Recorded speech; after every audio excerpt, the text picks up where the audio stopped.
Hello once again, welcome to the program. Players in Ghana's employment space minced no words in the just-ended JoyBusiness Jobs and Salaries Roundtable as calls for a review of existing labor laws to suit the COVID-19 scourge dominated discussions. A key subject for discussion was a matter of the massive layoffs that have affected thousands of households. Although these layoffs may have been justified, the National Labour Commission says 48% of them are unfair. There is more in this report. Have you lost your job due to the coronavirus pandemic? It may interest you to know that your dismissal could be unfair. This and many other job-related issues were discussed at the just-ended Jobs and Salaries Roundtable organized by JoyBusiness.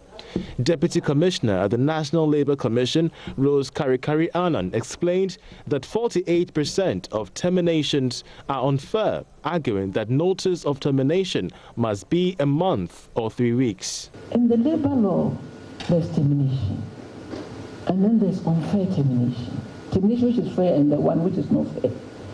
The one which is not fair, in fact, if you look at the cases coming to the National Labour Commission, it constitutes about 48% of cases that receive from complainants bordering on unfair termination.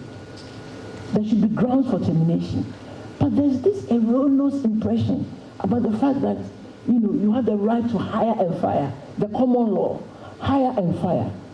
So how do you come to work the next morning and then your boss says that, gives you a letter that you are terminated?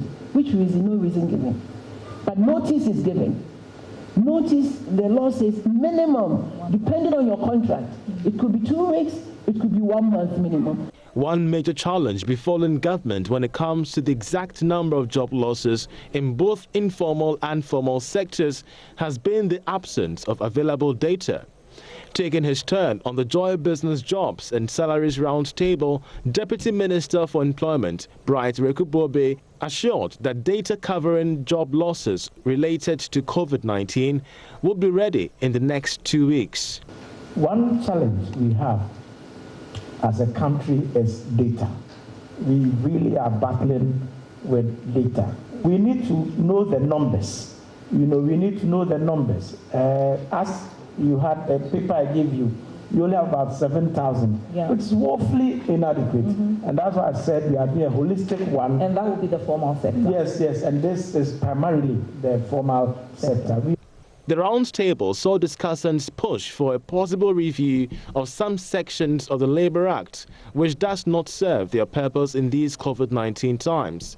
Austin Garmer is a Labour consultant.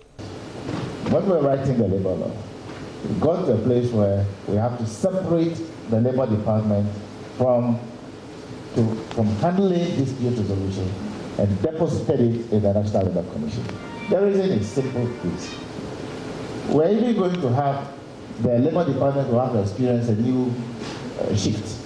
Even the name will have to change to possibly be called maybe Bureau of Labour Standards and Statistics. Meanwhile, President of the Employers Association of Ghana, Alex Frimpong, has called on employers to be forthcoming with reports on layoffs. We would want to make sure that employees are paid full pay, half pay, and also promise that when the situation gets better, they will be recalled. But for how long can employers continue to pay salaries when they do not have insight when businesses can rebound? The JoyBusiness Jobs and Salaries Roundtable explored ways of working towards sustainable jobs during and after COVID-19.